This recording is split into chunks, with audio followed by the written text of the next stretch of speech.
Lass uns beten.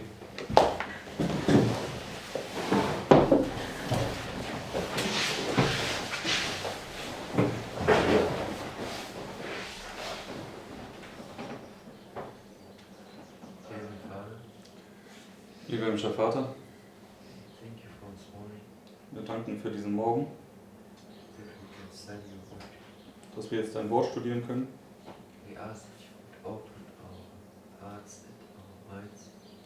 Wir bitten dich, dass du unser Herzen und unseren Verstand öffnest.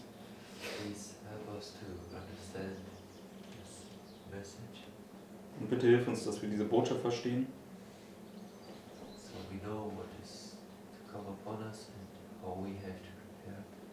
Sodass wir verstehen können, was über uns kommen wird und wie wir uns vorbereiten müssen.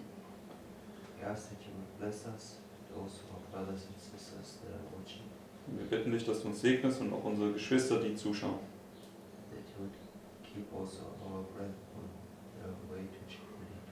Und bitte behüte auch unsere Brüder, die auf dem Weg nach Deutschland sind. In Jesu Namen. Amen.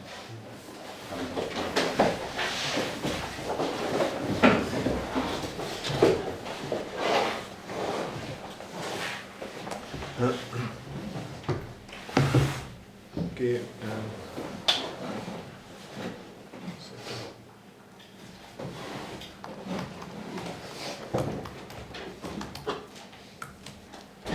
Okay, first point I want to clear up this morning is about this prediction right here. So, den ersten Punkt, den ich heute Morgen erstmal aufklären möchte, ist hier über diese Vorhersage an Mitternacht, also die eintreten wird an Mitternacht. It seems there was some confusion that I wasn't aware about until after the weekend meeting.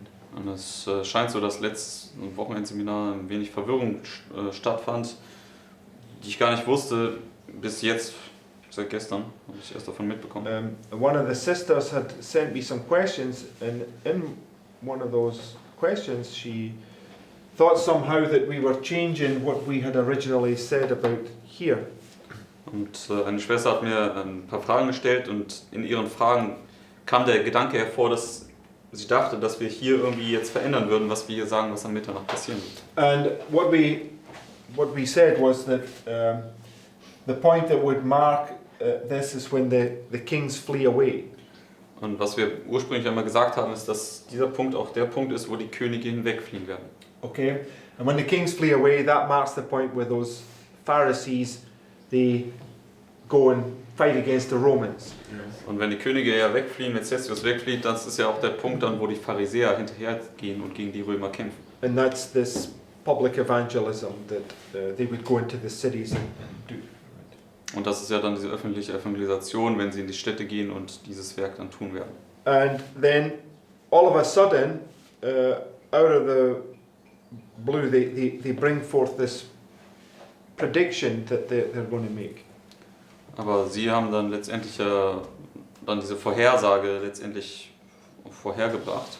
Okay, so an immediate thought is that that they're going to, when they go in and do this work here, they're going to be given a prediction, right? Und deswegen dann der direkte Gedanke, der dann aufkam, war, dass wenn sie letztendlich in die Städte gehen würden, dann würden sie halt ihre Vorhersage da geben als Warnung. But the problem with that is, as soon as you realize that they have time, and you think about it, that they have time attached to their message, you can't do that, because that would mean that I'm trying to remember what this point was, but also sobald man aber dann erkennt, dass sie Zeit in Bezug zu ihrer Botschaft haben. But the point is that I can't remember all the ins and outs, but when we realize that there's time attached to it, that it's time setting and it can't be, right?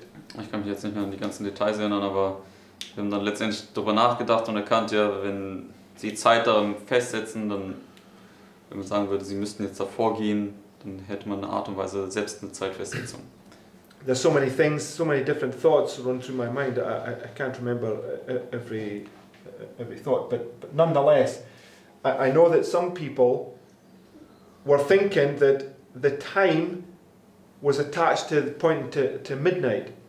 Also letztendlich, was ich dann aber mitbekommen habe, ist, dass einige gedacht haben, dass diese Zeitfestsetzung irgendwie mit Mitternacht verknüpft wäre. But I don't know where that thoughts come from, because that would mean that we would also be advocating time setting, and that's never been the Und case. ich weiß nicht, woher dann dieser Gedanke letztendlich kommt, weil das würde ja bedeuten, dass wir auch irgendwie Zeitfestsetzung befürworten würden. Und das ist nicht der Fall. The point was that Jeff actually made a public statement, said that they were not going to go into the cities. Also letztendlich, Jeff hat ja ein paar Monate zuvor so ein öffentliches Statement gegeben, wo er gesagt hat, wir werden nicht in die Städte gehen. Okay, and that they were going to fulfill this by sending out emails, making a website, etc., etc. Und dass sie das erfüllen würden, indem sie E-Mails verteilen würden und eine Homepage machen würden und so weiter und so fort. Okay, and then when you look at the prophecy or the different stories in the Bible, you see that, or we remind ourselves that Satan always goes first. Und wenn man in die Weissagung schaut, dann kann man sehen, dass letztendlich Satan immer zuerst geht. So the false prediction has to be made first before the true. Deswegen die falsche Weissagung muss zuerst gemacht werden, bevor die wahre eintritt. But we know that time setting, right, is false, so therefore their prediction will not come to pass.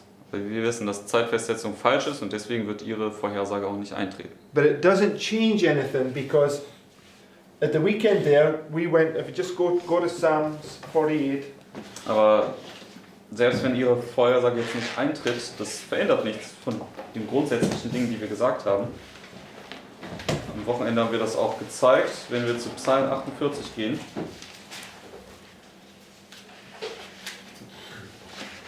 and verse 4. Psalm 48, Vers 4. It says, For lo, the kings were assembled, they passed by together, they saw it, and so they marveled, they were troubled and hasted away. So there's the hasting away of the kings, right? Also jetzt hier in Vers 4 und 5, im Deutschen ist es dann Vers 5 und 6. Right? And it says, Fear took hold upon them there, and pain as of a woman in travail. Thou breakest the ships of Tarshish with an east wind. Right? So, why did the kings flee away? Das ist Vers 8. Also warum sind die Könige hier hinweggeflohen? Because of the east wind. Right? Wegen dem Ostwind. And it says, they have pain as of a woman in travail. Und wir sehen ja hier, dass sie in Vers 7 Geburtswehen wie eine Frau haben. So, just go to Isaiah chapter 13. Gehen wir jetzt zu Jesaja 13. We've made this point on several occasions. Also wir haben diesen Punkt an vielen Stellen gemacht. Verse 6. Jesaja 13, Vers 6. Because this is the punishment on Babylon right here. Right? Das beschreibt jetzt hier die Bestrafung über Babylon. And we know that here at the final review, this is where the punishment on Babylon comes. Und wir wissen, dass hier in der finalen Untersuchung hier die Bestrafung über Babylon kommt. Typified by 9/11. Vorausgestattet durch den 11. September. Okay? And you just read right there, it says, How ye, for the day of the Lord is at hand, it shall come as a destruction from the Almighty. Therefore shall all hands be faint, and every man's heart shall melt, and they shall be afraid. Pangs and sorrows shall take hold of them, they shall be in pain as a woman that travaileth. That's what we just read in Psalm 48. Das ist Vers 8, also das jetzt, was wir auch in Psalm 48 gelesen haben, diese Geburtswehen einer Frau. They shall be amazed one at another, their faces shall be as flames. Behold, the day of the Lord cometh, cruel both with wrath and fierce anger, to lay the land desolate, and he shall destroy the sinners thereof out of it. For the stars of heaven and the constellations thereof shall not give the light, the sun shall be darkened in his going forth, and the moon shall not cause her light to shine. And I will punish the world for their evil, and the wicked for their iniquity. I will cause the arrogancy of the proud to cease, and will lay low the haughtiness of the terrible. And in verse 13 it says, Vers 13. Therefore I will shake the heavens and the earth shall remove out of her place in the wrath of the Lord of hosts and in the day of his fierce anger. Right? So Psalm 48 is the punishment upon Babylon, and it's the east wind that marks this punishment, right? Also Psalm 48 ist jetzt die Bestrafung über Babylon und es markiert hier diesen Ostwind, der letztendlich diese Bestrafung bringt. Okay, and just another one. Just go to Ezekiel. Go to Ezekiel 27. Ein weiterer Textzeuge dafür, Hesekiel 27. And this is the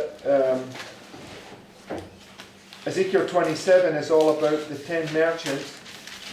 Hesekiel 27, es geht hier um diese 10 Händler.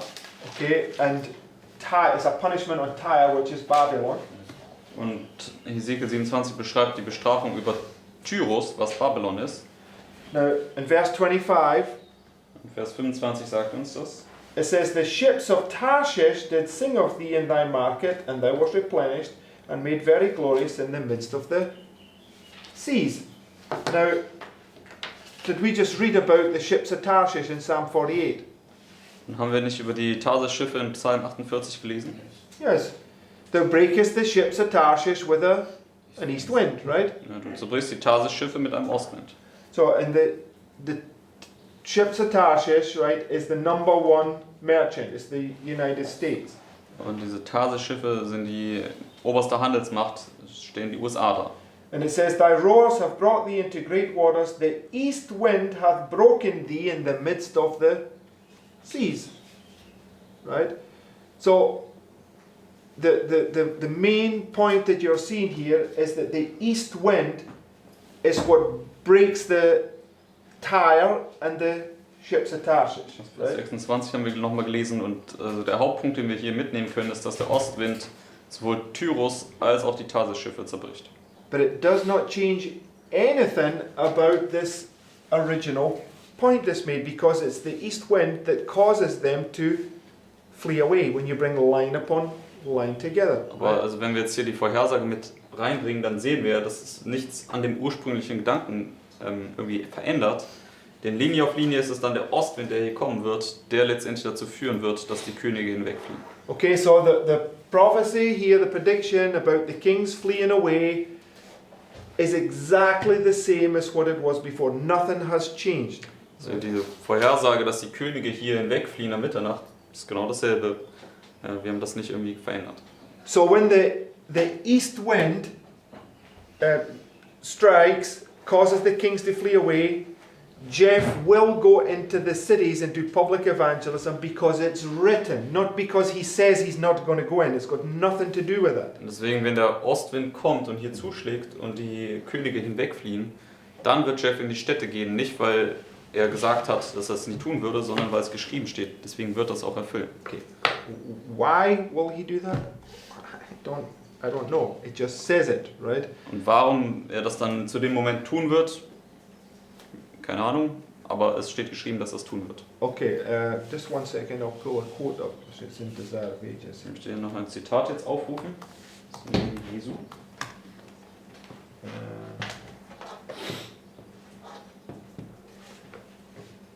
me just find that quickly.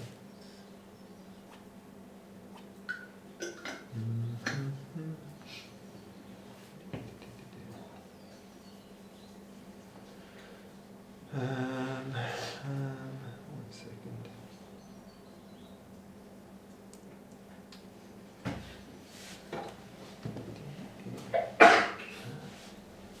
No. Oh, okay.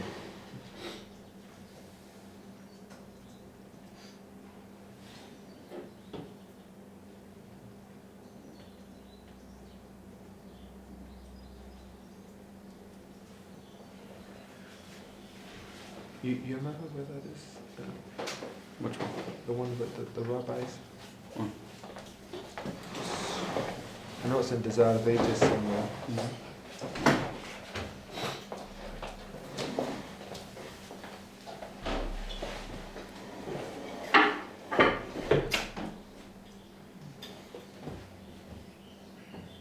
Pretty much at the end.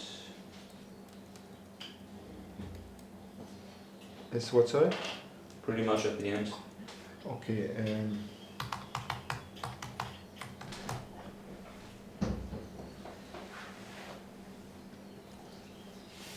Here, 628.3. oh, I've got it right here. Yes, thank you. Right, so you want to post the German, I'll post the English. Yes.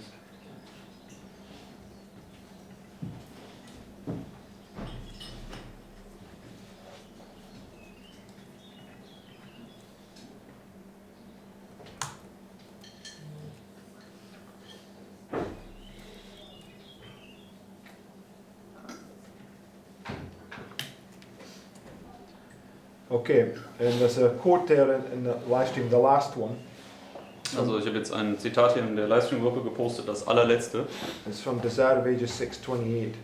Das ist im Leben Jesu, 628. It says, And ye shall hear of wars and rumours of wars. See that ye be not troubled, for all these things must come to pass, but the end is not yet.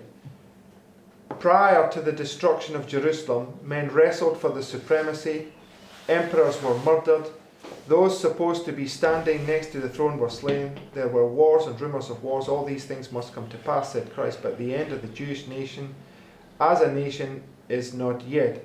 For nation shall rise against nation, and kingdom against kingdom, there shall be famines and pestilence and earthquakes in diverse places, all these are the beginning of sorrows.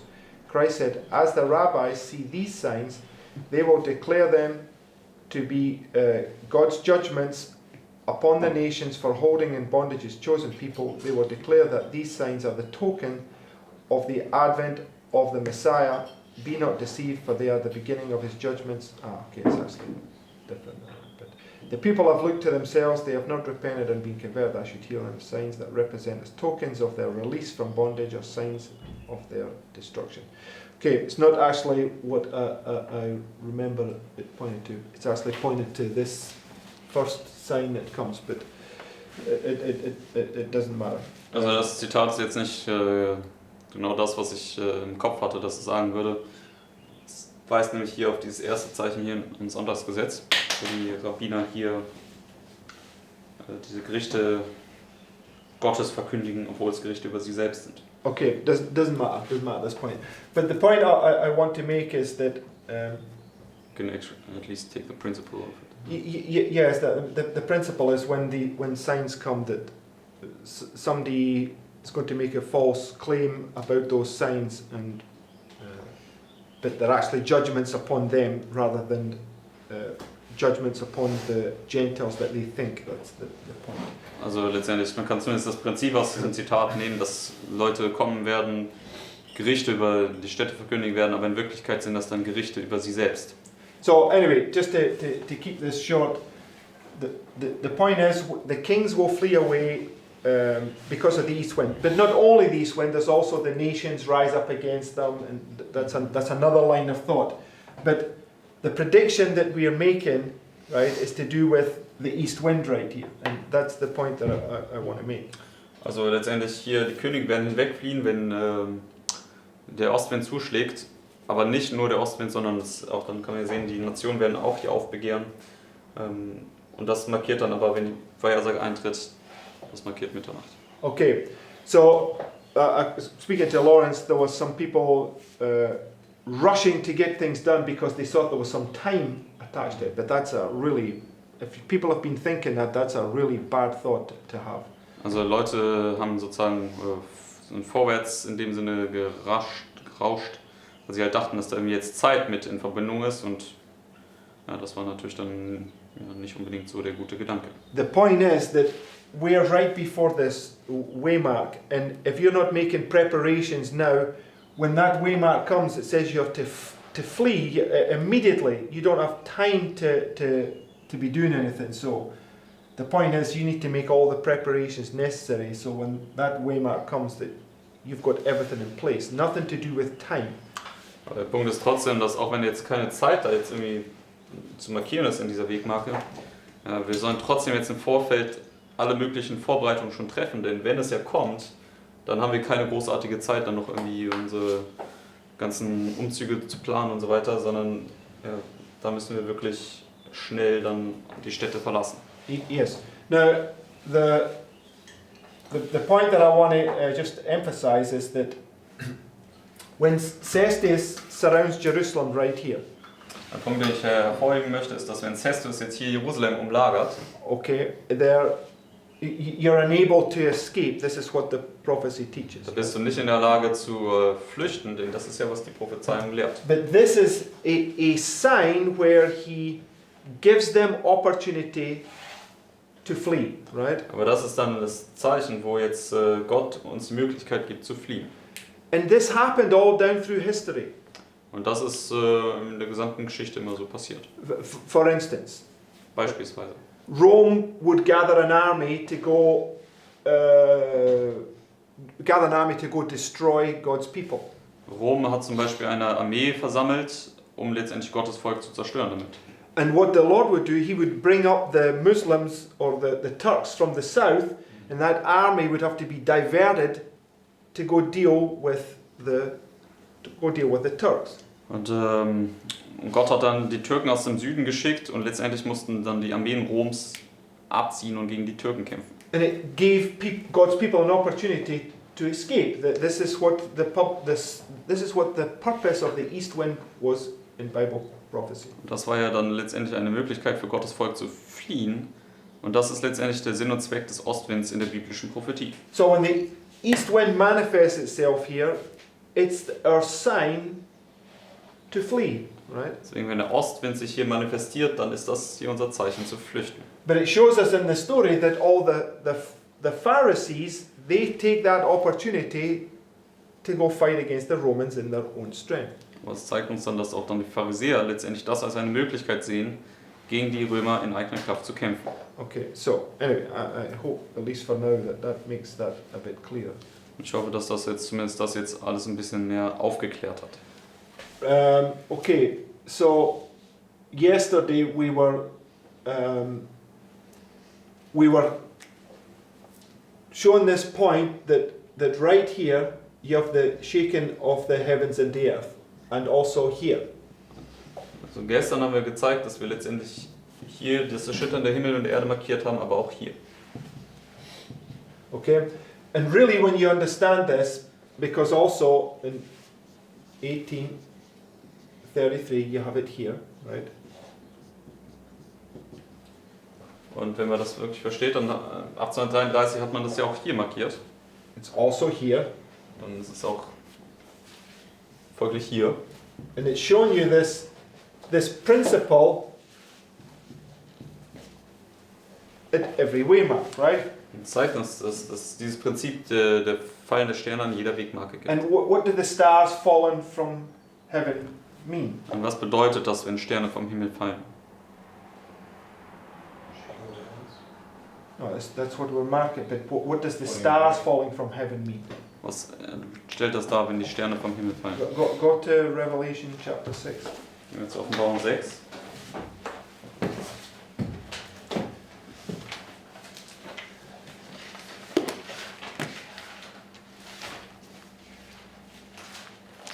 Verse 13. Offenbarung 6, Vers 13.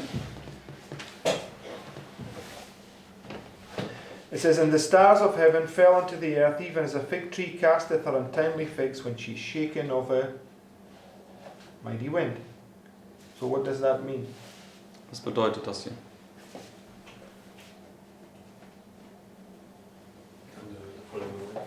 Yes, the following is this. The fig tree represents God's people, right?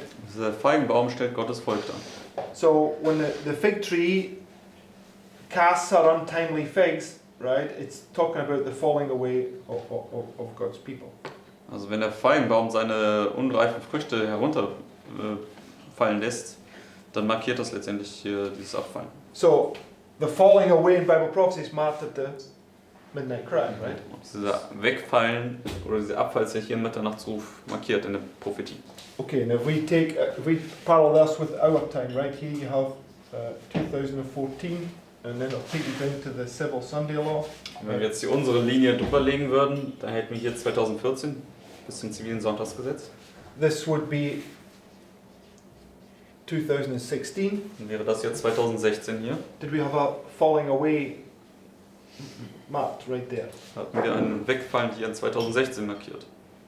Yeah, so we have a separation taking place, right? Ja, wir hatten eine Trennung, die hier stattfand. Okay, so I just want us to to see that point. That's what we've been putting in place. And all these, every waymark, right, is marking where there's a separation takes place and people are falling away. That's why at every waymark, right, there's a closed door. As Lawrence did this some time ago. Right? Deswegen an jeder Wegmarke gibt es immer eine Trennung und Leute fallen dort weg. Und in dem Sinne gibt es dann an jeder Wegmarke im Prinzip eine geschlossene Tür.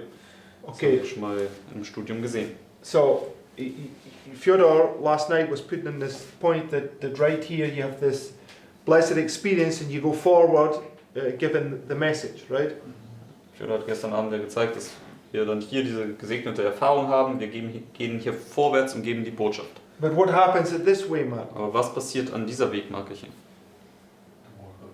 The enemies start to rise up, right? Da fangen die Feinde an zu arbeiten. And what happens, right, to these people that have been given the message right here when the enemies... Und was passiert mit den Leuten, die jetzt hier vorwärts gegangen sind und die Botschaft angefangen haben zu geben, wenn die Feinde hier anfangen aufzubegehren? In our history, they start to close the doors to them. Yes, but I'm not talking about the people that rise up. I'm talking about the people that are preaching. What happens to them? Also was passiert mit den Leuten hier, die jetzt hier angefangen haben zu verkündigen? Was passiert mit denen, wenn die Feinde hier anfangen zu wirken? Das ist bitter. Basically, it says that when you get here, it says your former brethren, right? That once advocated the truth, who have had much sympathy with the worldly class, right? They basically turn and go and join them. Also Ellen White hat ja dieses Zitat, dass wenn dann hier der Test kommt, dann wird eine große Gruppe, die vorher noch irgendwie dabei war und die aber in dieser Zeit hier viel Sympathie für die weltliche Gruppe entwickelt hat, werden dann, wenn der Test kommt, sich gegen dich stellen. So when these people rise up right here and start opposing the work, people are going to become bitter in their heart, right? And they're going to start turning away from the truth. So it's always marking it. Every time light comes, there's always darkness. Also letztendlich, wenn diese Feinde hier aufstehen und Leute werden dann letztendlich diese bitteren Samen aufnehmen, dann gibt es immer letztendlich so eine Art Finsternis über diejenigen, die dieses Werk der Feinde annehmen. Das ist immer, wenn Licht kommt, findet auch Finsternis statt. Okay, anyway, let's go to the point that I want to look at today. Aber wie dem auch sei, lasst uns jetzt zu dem Punkt gehen, den ich eigentlich heute mit euch betrachten wollte. Okay, I didn't bring that. Right, so the prediction right here. Also die Vorhersage hier. We don't claim that we understand the prediction fully, but I just want us to look at what we do know. Also wir geben jetzt nicht vor, dass wir bereits schon die Vorhersage wirklich verstehen, aber ich möchte euch jetzt einfach nochmal teilen, was wir bereits verstehen. Daniel, do me a favor. Just go downstairs on my desk. There's a yellow post-it. And it's got some notes with me. You'll see it, and just bring it up for us, please. Okay, so all I want to do is I want to go to different stories. So let's begin by going to Babel in Genesis chapter 11. Also alles, was ich jetzt tun möchte, ist, wir möchten jetzt durch verschiedene Geschichten gehen und im Hinblick auf die Vorhersagen uns die anschauen. Gehen wir dazu zuerst mal 1. Mose Kapitel 11, die Geschichte vom Turmbau zu Babel. Right, because if we're going to understand this prediction correctly, all the points that we need to see about it are written in God's Word, right? Also wenn wir die Vorhersage richtig verstehen, dann sind letztendlich alle... Sorry, can you repeat the last one? That's be written in God's Word. Also dann muss ja das, was in der Vorhersage gegeben werden soll, muss ja auch irgendwo in Gottes Wort stehen. Okay, so, thank you. So, okay, if in the live stream, I've posted a quote from First Spirit of Prophecy. Also im Livestream, in der WhatsApp-Gruppe habe ich ein Zitat aus 1 SP. There's a whole bunch of quotes there. I think it's posted. First. No, it's the second quote down. There's the English followed by the German. First Spirit of Prophecy, 92. Okay, das ist Das zweite Zitat. 1 SP 92.1. Beginnt mit, sie erhoben sich gegen Gott. Okay, so the story of Babel, it's about them building this tower, right? Also die Geschichte von Babel spricht ja über diesen Turmbau. And Sister White says at the end of the world there'll be these tower builders. Und Ellen White sagt, am Ende der Welt gibt es diese Turmbauer. But these towers are a symbol of their idols. Und diese Türme sind aber ein Symbol für ihre Götzen. So let's read this quote. Lass uns dieses Zitat hier lesen. It says, "They exalted themselves against God, but he would not permit them to complete their work. They had built their tower to a lofty height, when the Lord sent 2 angels to confound them in their work." So how many angels did the Lord send to Sodom? Wie viele Engel hat der Herr zu Sodom gesandt? 2 angels, 2 Engel. right? Men had been appointed for the purpose of receiving word from the workmen at the top of the tower, calling for material for their work, which the first would communicate to the second, and he to the third, until the word reached those upon the ground. As the word was passing from one to another in its descent, the angels confounded their language. And when the word reached the workmen upon the ground, material was called for which had not been required. And after the laborious process of getting the material to the workmen at the top of the tower, it was not that which they wished for. Disappointment and enraged, they reproached those whom they supposed were at fault. After this, there was no harmony in their work. Angry with one another and unable to account for the misunderstanding and strange words among them, they left the work and separated from each other and scattered abroad in the earth. Up to this time, men had spoken but one language. Lightning from heaven, as a token of God's wrath, broke the top of their tower, casting it to the ground. Thus God would show to rebellious man that he is supreme. Now, right here at this waymark, in conjunction with the stars falling, right? Genau hier an der Wegmarke in Übereinstimmung mit dem Stern, die hier fallen. Right, you have this star falling from heaven, right? Da haben wir auch noch den Stern, der vom Himmel fällt. Now, 1 second, I just want you to see this point. Ich möchte euch diesen Punkt noch genauer sehen lassen. And I forgot to put the verse there, right? So, go to Luke 10 and verse 18. Gehen wir zu Lukas 10, Vers 18.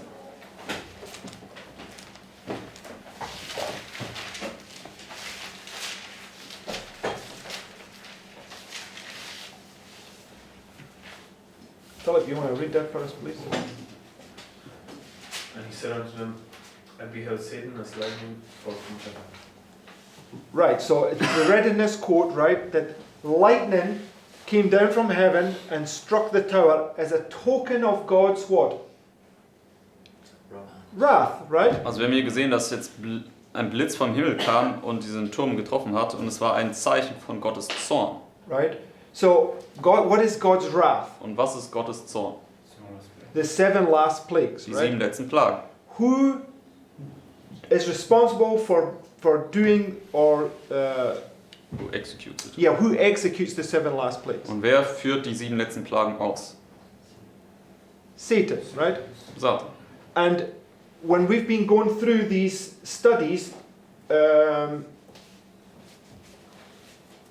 what does Sister White say that? How should I say? How does the 7 last plagues? What's it going to look like? Und wie werden die 7 letzten Plagen aussehen? Or maybe that's really a bad question. It's a punishment upon the cities, right?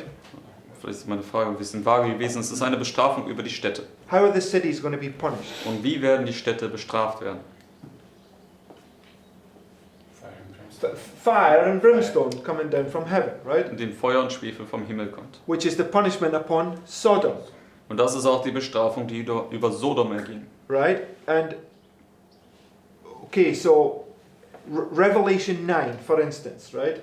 Und wenn wir jetzt beispielsweise Offenbarung 9 betrachten, when you go to Revelation 9, what's the very first thing you see in there? was ist das allererste, was du in Offenbarung 9 erkennen kannst?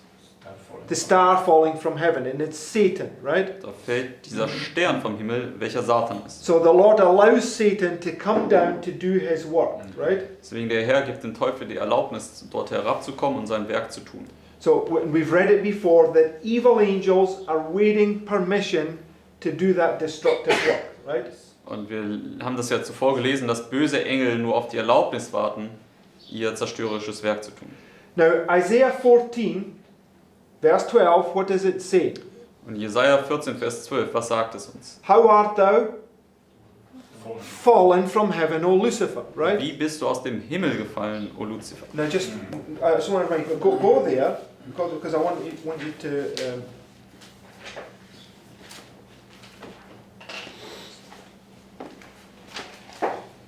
Jesaja 14.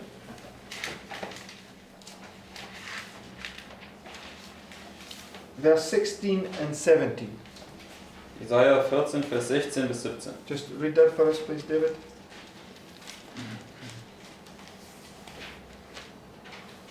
Jesaja 14, Vers 16 und 17. They that see thee shall narrowly look at thee, and consider thee, saying, Is this the man that made the earth to tremble, that did shake kingdoms, that made the world as a wilderness, and destroyed the cities thereof, that opened not the house of his prisoners? So who destroyed the cities? Also wer hat die Städte zerstört? Satan, right? Satan. And it says here, I beheld Satan as lightning fall from heaven, right?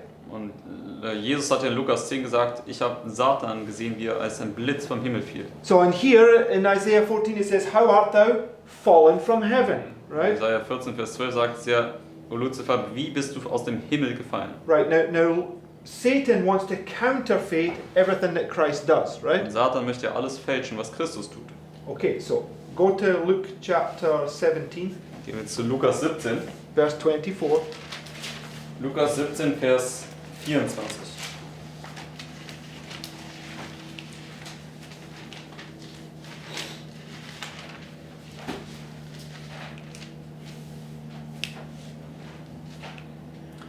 It says, For as the lightning that lighteneth out of the one part under heaven shineth unto the other part of heaven, so shall also the Son of Man be in his day. Right? So this lightning coming from the east to the west, what sort of representation? Also dieser Blitz, der von Ost nach West reicht, was stellt es dar? The second coming, right? Die Wiederkunft. So Satan coming down from heaven like lightning, what is he trying to counterfeit? Also wenn Satan wie ein Blitz vom Himmel fällt, was versucht er zu fälschen? The second coming, right? Die Wiederkunft Christi. Okay, so now when we come to the midnight cry, what it's the final test, right? Also wenn wir hier zum Mitternachtsruf kommen, da ist es ja der finale Test, richtig? And the final test is marked by Satan doing what? Der finale Test ist dargestellt durch was? Also was tut Satan dort? Counterfeiting the second coming, right? Er fälscht die Wiederkunft. Okay.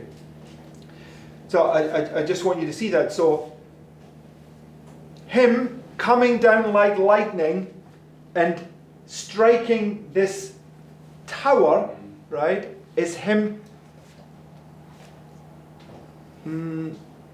He's counterfeiting the work of Christ, or it's going to. Let me ask this much: is it going to be blamed on God for all these destructions?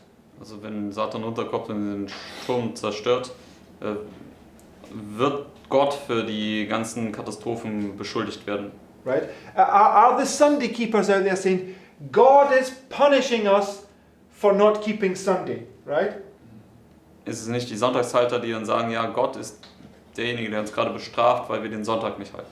But it's not God punishing them, right? Aber es ist ja nicht Gott, der sie bestraft. It's God's wrath, but He allows Satan to do it because they've chosen Satan, right? Es ist Gottes Zorn, aber das bedeutet, dass er dem Teufel nur die Erlaubnis gibt, diese Zerstörung zu tun, weil sie ja Satan gewählt haben. So when He says it's a token of His wrath, it's like saying, okay, I'm going to give you a token now of this leader that you've chosen, and look what he's going to do, right? Deswegen, wenn es hier steht, dass es ein Zeichen seines Zorns war, dann sagt Gott letztendlich, okay, ich gebe euch ein Zeichen, um zu erkennen, welchen Führer ihr jetzt gerade gewählt habt. So when he comes down here and brings down buildings like he did at 9/11, the Lord has given you a token of what it's going to be like at the second coming, right? Deswegen, wenn Satan hier runterkommt und Gebäude niederbringen wird, wie am 11. September, da gibt der Herr uns ein Zeichen oder einen Vorgeschmack von dem, was kommen wird. Right. So in Revelation 9, who is this army? In Offenbarung Kapitel 9, wer ist diese Armee dort? Oh. Come on, we're not thinking. Oh, okay, that's the literal. But we went through this some time back. What is being represented by Revelation 9? Also es ist zwar der Islam, aber in der buchstäblichen Verständnis, aber wen stellen die Moslems da in einem geistlichen Aspekt? Also wen repräsentieren sie? Yes, it represents Satan and his evil angels, right? Sie stellen letztendlich Satan und die bösen Engel dar. It shows you the work of the destroyer, right? Sie zeigen letztendlich das Werk des Zerstörers auf. Because the work of the destroyer is fire and brimstone that's going to come down from heaven, right? Das Werk des Zerstörers ist Feuer und Schwefel, das vom Himmel kommt. So these balls of fire that come down from heaven is the work of Satan, right? Deswegen diese Feuerbälle, die vom Himmel kommen, ist das Werk des Satans. Right? Satan and his angels, and it's been Satan. typified by the work of Islam. Satan und seine Engel tun das und es ist vorausgestattet durch das Werk des Islams. For instance, let me just find my. Ein Beispiel dazu. Okay. The fall of Constantinople, right? Der Niedergang Konstantinopels. So if we just take a line here we have the first woe, Wenn wir die Linie hier betrachten, hätte man hier die erste Wehe bis zum Mitternachtsruf. second woe, right? Und ab dem Mitternachtsruf die zweite Wehe. Okay, so.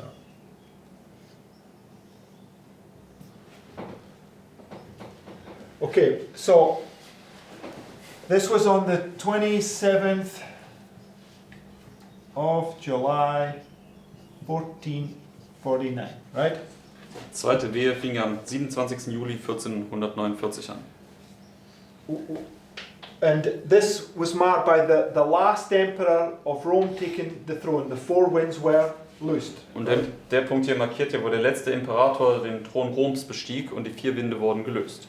Okay, so, and what immediately were they planning to do right there? Und was haben sie hier dann angefangen zu planen, was sie tun wollten? Or maybe it was it's actually 2 years later, but it was 4 years from this point in the year 1453. Also 4 Jahre nach diesem Punkt, also im Jahr 1453, What was brought down? was ist niedergebracht worden? Constantinople, right? Konstantinopel. Now,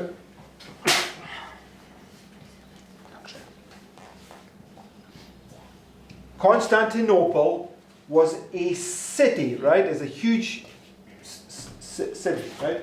Konstantinopel war eine Stadt, eine gewaltige Stadt. And it was this great symbol of Rome. It's where Constantine had moved his capital from Rome to Konstantinopel. from Rome to Turkey, right? To Constantinople. Das ist ja da, wo Konstantin ursprünglich seinen Hauptsitz dann verlegt hat, von Rom nach Konstantinopel. Okay, so it was this capital of Rome or Eastern Rome at that time. Das Right? war die Hauptstadt von Ostrom zu dieser Zeit dann hier. Okay, so the bringing down of Constantinople, when you look at it from the literal to the spiritual, right? Also das Niederbringen von Konstantinopel, wenn wir das jetzt von buchstäblich aufs Geistliche übertragen, Was brought down by Islam, right? das ist ja damals durch den Islam niedergebracht worden. And how did they bring it down? Und womit haben sie Konstantinopel niedergebracht? Special word A special cannon, right? Es war diese besondere Kanone, die dafür entwickelt hatten. And how many times could it fire in one day? Und wie oft konnte diese Kanone pro Tag feuern? 7 times, right? 7 Mal. So you had this cannon that fires 7 times. Wir hatten also diese Kanone gehabt, die 7-mal pro Tag feuern konnte. So, and what does a cannon use to fire? Und was feuert eine Kanone normalerweise? Fire and brimstone, right? Sulfur, the gunpowder. Also sie Right? benutzen Feuer und Schwefel. Das ist letztendlich Schwefel ist dieser Kanonenpulver. And you see it right there, right there, because this is marking this fire and brimstone coming out of their guns, right? Also das sieht man ja auch auf der zweiten Wehe hier auf der Karte. Da steht dann letztendlich, dass hier Feuer und Schwefel aus ihren Kanonen oder Gewehren kamen. Right, and in Revelation 9 it's marked they were killed by the fire, the brimstone and the smoke, right? Offenbarung 9 markiert es ja, sie wurden getötet durch Feuer, Schwefel und Rauch. So this city was brought down by fire and brimstone through Satan's angels, right? Because that's what they're typified. Deswegen diese Stadt wurde durch Feuer und Schwefel niedergebracht, und zwar durch Satan und seine Engel, denn das ist ja, was der Islam hier vorausgeschafft hat. So this waymark right here is this waymark right here is just a parallel to 9/11, right? Und diese Wegmarke hier ist eine Parallele zum 11. September. Right. What happened on 11th of September? Und was ist am 11. September passiert? 2 planes with Muslims, Islam in it, flew into the World Trade Center, right? 2 Flugzeuge mit Moslems, die das kontrolliert haben, sind in das World Trade Center reingeflogen. Okay, and the World Trade Center is a symbol of the financial system of the world, right? Und das Welthandelszentrum ist ja ein Symbol für das Finanzsystem der Welt. What did we read about in Ezekiel 27? Und was haben wir in Hesekiel 27 gelesen? What gets the ships of Tarshish, right?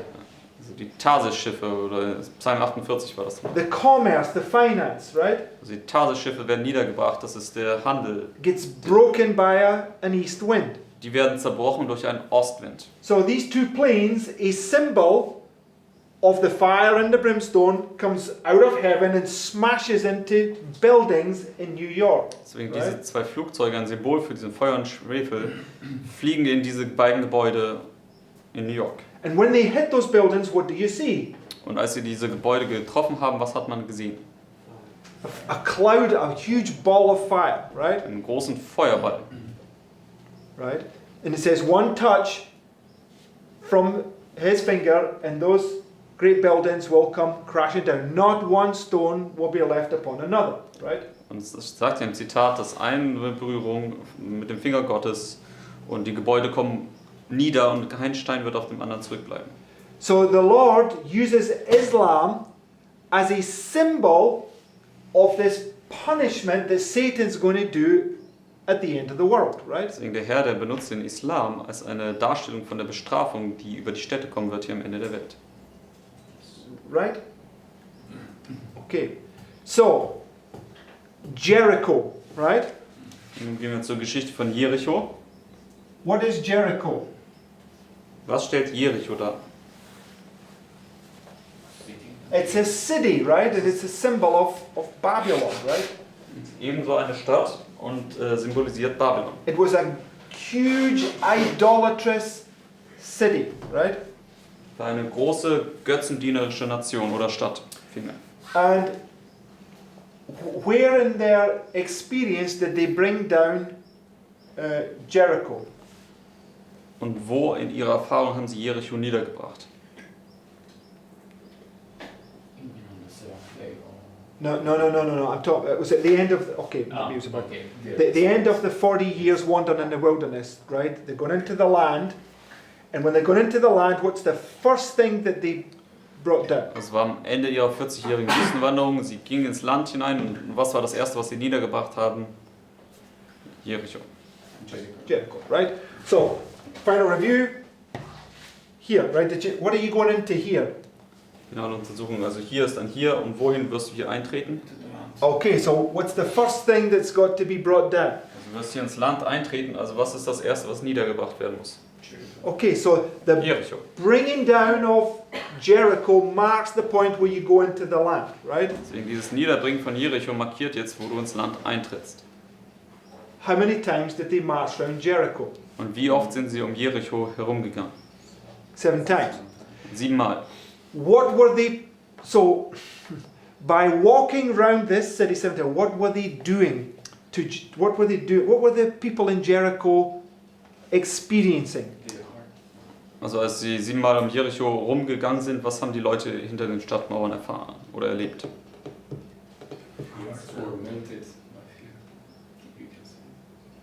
Yes, but that's not the point. You're missing the point. Try to think about what us at the end of the world, right? What has it got to do with God's people? Okay, what's the relationship between God's people and the city being punished? Also was ist der Zusammenhang zwischen Gottes Volk und der Stadt, die bestraft wird hier am Ende der Welt? No. Just it's a simple question. Just think, what links God's people to the destruction of the cities? Also was verknüpft Gottes Volk mit der Zerstörung der Städte? They predict. A prediction, right? Eine Vorhersage. So by God's people walking around this city every day for 7 days, what are they doing? Also indem Gottes Volk um die Stadt 7 Tage geht, was tun sie da? What were the people in the city, when you read about it, what were they expecting? Die Leute in der Stadt, was haben sie erwartet eigentlich? Was liest man? They had saw what had happened in the past and they're sitting there with fear. What is about to happen, right? Sie haben an sich irgendwie eine Bestrafung erwartet, denn sie haben gesehen, was in der Vergangenheit passiert ist und haben jetzt gewartet, was passiert jetzt wohl. So by them walking around this city 7 times, what are they doing? Also indem sie 7-mal um die Stadt gegangen sind, was haben sie damit gemacht? They're giving a prediction what's about to happen to your city, Sie right? geben eine Vorhersage über das, was über diese Stadt kommen wird. Okay, because those people in Jericho, they knew about what happened to the Egyptians at the Red Sea crossing, and it was their warning, right? Denn die Leute in Jericho, sie wussten ganz genau, was mit den Ägyptern bei der Überquerung des Roten Meeres passiert ist, und das war eine Warnung für sie. So what is that? At the beginning and the end, right? So am Anfang und am Ende. Beginning of the 40 years, the end of the 40 years, right? Der Beginn der 40 Jahre und am Ende der 40 This Jahre. is what we've been shown. The beginning and the end, right? Anfang, Ende. Right? Or beginning, end. Whatever way you look at it, there's always something happens at the beginning is warning you about what's going to happen at the end, right? Oder in der Darstellung hier Anfang, Ende. Immer was auch hier am Anfang passiert, ist eine Warnung für das, was am Ende kommen wird. Right? Get the point? Okay. Right. So, I mean, they were also blowing the trumpets. Right? yes, they were blowing trumpets. What's a trumpet a symbol of? Also sie haben ja auch die Posaunen gestoßen, als sie im Jericho gingen. Und wofür steht eine Posaune? It's a warning, right? Das ist eine Warnung. Eine Warnung. So they're warning them in advance what's about to happen to their city, right? Also sie haben sie im Vorhinein also gewarnt, was über diese Stadt kommen würde.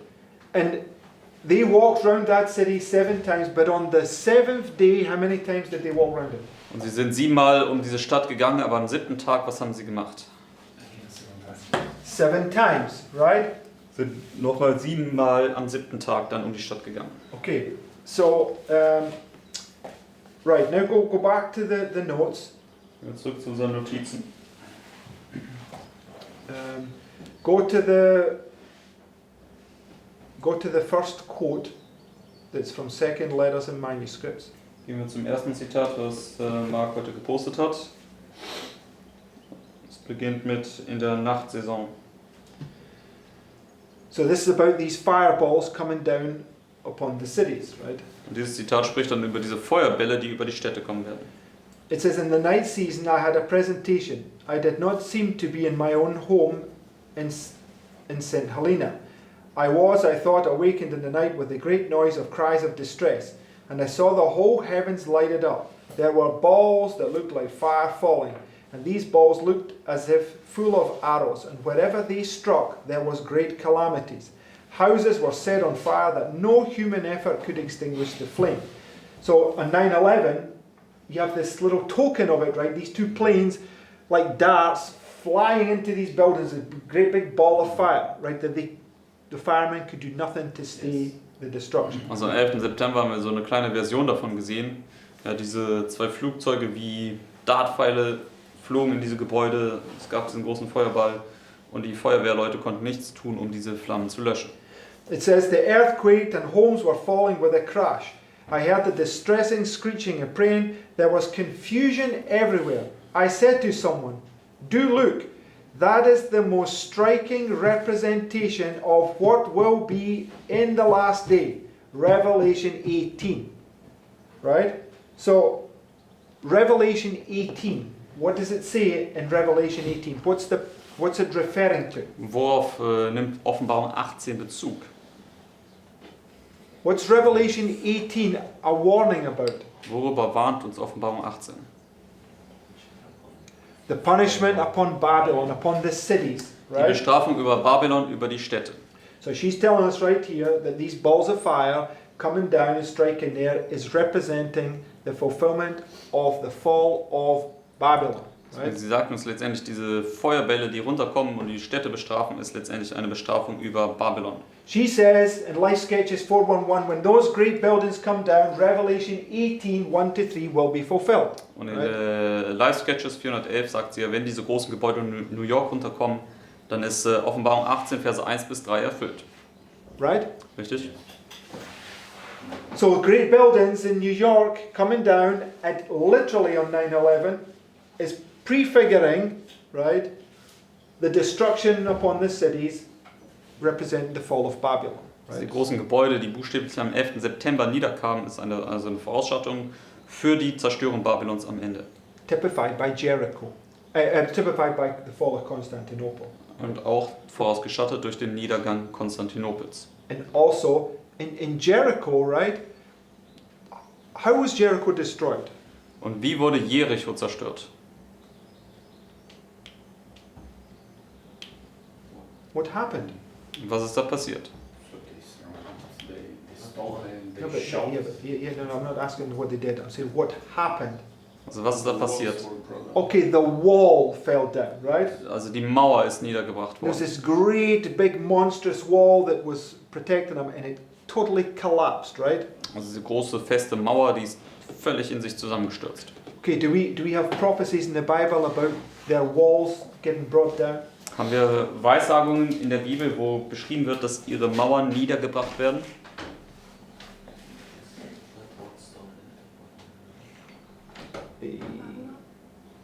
No, talking about the false prophets, right? Ich spreche über diese Mauern, diese falschen Mauern der falschen The Propheten. external illustrates the internal, right? Das Externe illustriert ja das Interne. What have the false prophets done? Was haben die falschen Propheten gemacht? In Hesekiel 13. Yeah, they made a wall out of untempered mortar, right? Also sie haben eine Mauer mit ungetünchten Mörtel gemacht. And he says, well, a stormy shower is going to bring down your wall, right? Und es sagt dann, ein stürmischer Regenguss wird eure Mauer niederbringen. Okay, so you see when you bring all these things together, right? So, this Babylon. What is Babylon anciently? Was ist Babylon oder das antike Babylon? What is it? Was stellt es dar? It's a city, right? Es war eine And Stadt. it also had these great, big, thick, 50-foot thick walls all the way around it, right? Das hatte ja auch diese großen, festen Mauern um die ganze Stadt herum. Okay, so the fall of Jericho, was it anything to do with human beings? Und der Niedergang Jerichos, hat das irgendwas mit menschlicher Kraft zu tun gehabt? No, it was the Lord that brought the walls down, right? Nein, es war der Herr, der diese Mauer niederbrachte. No man could take anything for himself, right? Und keiner konnte irgendwie etwas für sich selbst nehmen. Okay, so, and what about Babylon? Und was mit Babylon?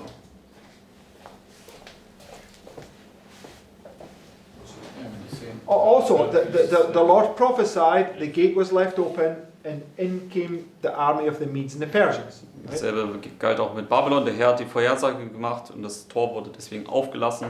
Und da konnten dann die Armeen von Medien und Persien eintreten. And the Medes and Persians in Isaiah 13, we just read about earlier, what do they represent? Und die Meder und Perser aus Jesaja 13, das haben wir ja zuvor gelesen, was stellen sie dar? Islam, right? Den Islam. Okay. So, now, we've also been talking about the destruction of Jerusalem, right? Wir haben ja auch über die Zerstörung Jerusalems gesprochen. So when it says not one stone will be left upon another, it was speaking about the destruction of Jerusalem, Und right? wenn es da steht, dass nicht ein Stein auf dem anderen zurückbleibt, dann spricht das hier über die Zerstörung Jerusalems. So let's just go down. We know these quotes, but I just want to remind you about them, right? Wir kennen diese Zitate, aber ich möchte euch nochmal an diese Zitate erinnern. Okay. Let's go to, we're running out of time, so let's just go down to Christ Object Lessons 302. It's a very small quote, it's like 2 lines. Gehen wir jetzt hier zu Christi Gleichnisse 299.3, das ist ein ganz kleines Zitat. Es beginnt mit die Tränen. The tears which Christ shed upon Olivet as he stood overlooking the chosen city were not for Jerusalem alone. In the fate of Jerusalem, he beheld the destruction of the world. So what's the destruction of Jerusalem a symbol of? Also wofür steht die Zerstörung Jerusalems symbolisch? Destruction of the world, Die right? Zerstörung der Welt. And in 21 MR 66 it says, not one stone will be left upon another, and it says, God, the Lord has bidden these men that have making these expensive buildings, right? They're going to be brought in, right? In 21 MR 66.6, da spricht er dann weiter darüber, dass wenn Jesus sagt, nicht ein Stein wird auf dem anderen zurückbleiben, markiert das also die Zerstörung dieser kostbaren Gebäude hier am Ende der Welt. So go to the next quote from Signs of the Times. Nächstes Zitat aus Signs of the Times beginnt mit die Zerstörung der babylonischen Bilder. It says the destruction of Babylon pictures to some degree the final destruction of the world. Right? So the destruction of Jerusalem and the destruction of Babylon, what do they both represent? Also die Zerstörung Babylons und die Zerstörung Jerusalems, was stellen sie dar? Destruction of the world. And they're both cities, right? They're both walled cities. Stellt die Zerstörung der Welt dar am Ende der Tage und es sind beides Städte gewesen, die ummauert waren. So you've got Jericho, you've got Constantinople, you've got Babylon, Jerusalem. All these big walled cities, they're all representing the destruction of the world, right? Wir haben Jericho, Konstantinopel, Babylon und Jerusalem. Alles diese großen Städte, die mit diesen großen festen Mauern waren. Und alle stellen letztendlich aber die Zerstörung der Welt dar. And how was Jerusalem destroyed? Und wie wurde Jerusalem zerstört? The walls. How was it destroyed? Wie wurde Jerusalem zerstört? How was the temple destroyed? Oh, By fire, right? Wie wurde der Tempel zerstört? Feuer. Okay. So, and not one stone was left upon another. They plowed it into the ground, right? Und nicht ein Stein wurde auf dem anderen zurückgelassen, denn sie haben ja letztendlich den ganzen Tempel in die Erde gepflügt. So we know this, that the destruction of Babylon was done by Islam, but the destruction of Jerusalem was done by Rome, right? We Wir have stehen this. ja letztendlich, die Zerstörung Babylons ist dargestellt durch den Islam, aber die Zerstörung Jerusalems durch Rom. So still don't know that I fully understand that, but nonetheless, it's there, right? Ich gebe immer noch nicht vor, das wirklich völlig zu verstehen, aber es ist trotzdem da. Man kann sehen. Okay, right? Now, the last point I want to make before we close, right, Den letzten Punkt, den ich noch machen möchte, bevor wir abschließen, is these 2 times of trouble is the World War I and World War II, right? ist, dass diese 2 Zeiten der Trübsal letztendlich der Erste Weltkrieg ist und der Zweite Weltkrieg. Okay, so let's see how much we know of our history.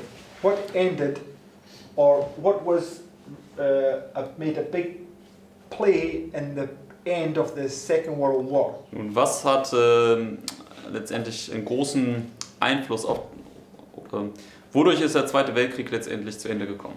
Also was war das entscheidende Ereignis? Hiroshima, Nagasaki. Yes, 2 atomic bombs. 2 Atombomben. Right, 2 atomic bombs fell from heaven and landed on cities. Right? 2 Atombomben sind vom Himmel gefallen und sind auf Städte gefallen.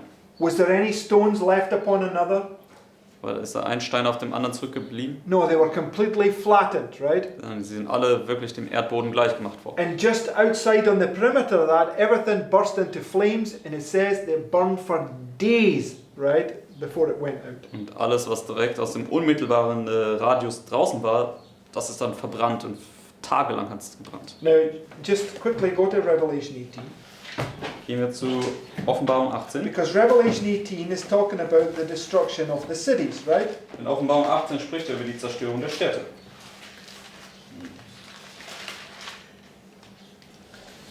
Verse 5. Offenbarung 18, Vers 5. In fact, verse 4. Fangen wir doch schon in Vers 4 an. And I heard another voice from heaven saying, Come out of her, my people, that ye be not partakers of her sins, that ye receive not of her plagues. Right? And the plagues, according to Revelation 9, is the fire and the brimstone. Diese Plagen gemäß Offenbarung Kapitel 9 ist Feuer und Schwefel. So you're to come out of her because she's about to be destroyed. Right? Also wir sollen aus Babylon rauskommen, weil sie kurz davor ist, zerstört zu werden. For her sins have reached unto heaven, and God hath remembered her iniquities. Reward her, even as she rewarded you, and double unto her double according to her works. So how much, what's the punishment that comes upon Babylon? Vers 6, was ist die Bestrafung, die über Babylon kommt? Double, right? Doppelt. In Japan, what's the symbol of Japan? Und was ist das Symbol für Japan? It's the land of the rising sun, Das right? ist das Land der aufgehenden Sonne. So their flag is the sun. It's the symbol, land of sun worship, right? Also ihre Flagge hat diese Sonne, ist letztendlich ein Symbol für diese Sonnenanbetung. Babylon, right? Babylon. 2 atomic bombs fell from the sky and on their cities, right? 2 Atombomben fielen von dem Himmel herab auf ihre Städte. Okay. So the point I'm trying to get you to see is that the Lord is using literal things to teach you about the punishment, the real punishment that's going to come at the end of the world. Also was ich euch zeigen möchte, ist, dass der Herr also diese buchstäblichen, geschichtlichen Dinge nimmt, um uns zu lehren, was hier über die Städte kommt, wie sie zerstört werden, hier am Ende der Welt. Right. So the question would be now, they used atomic bombs in the past to symbolize this. Does that mean at the end of the world they're now using atomic bombs? Also die Frage, die wir uns jetzt stellen müssen, ist, sie haben damals Atombomben benutzt, um das letztendlich, oder damit das dargestellt werden konnte. Werden sie folglich dann wieder Atombomben hier am Ende der Welt benutzen? No, I don't think so. Nein, ich kann mir das nicht vorstellen. The point I'm making is when you bring all these things together, right, you've got to look at them all. What does it represent, right?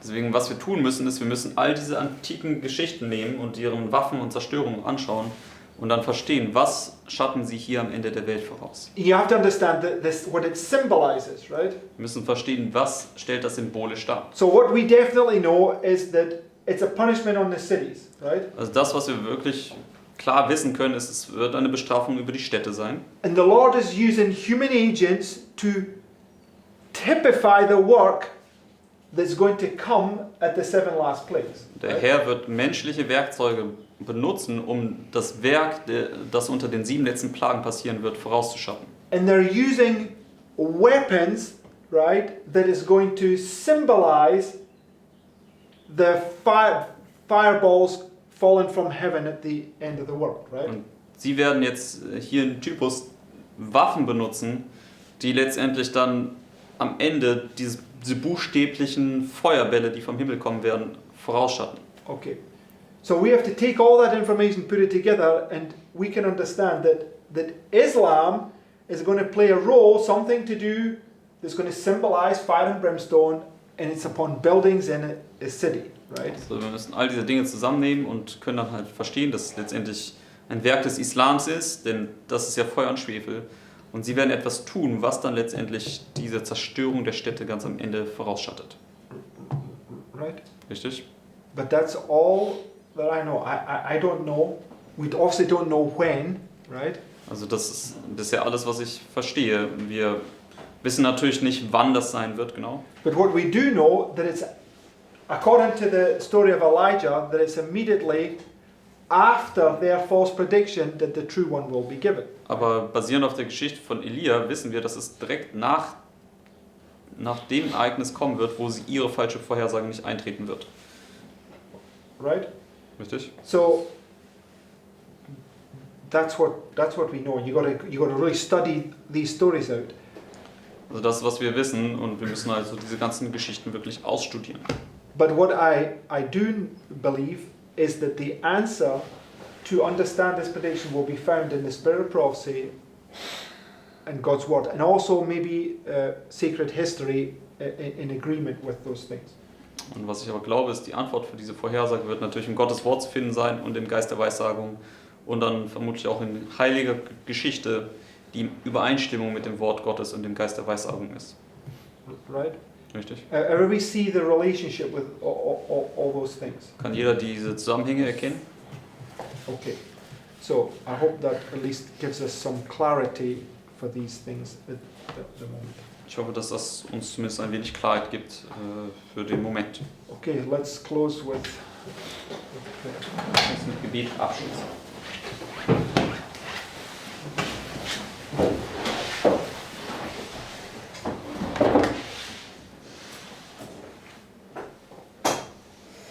Himmlischer Vater, ich will dir danken für dieses Studium.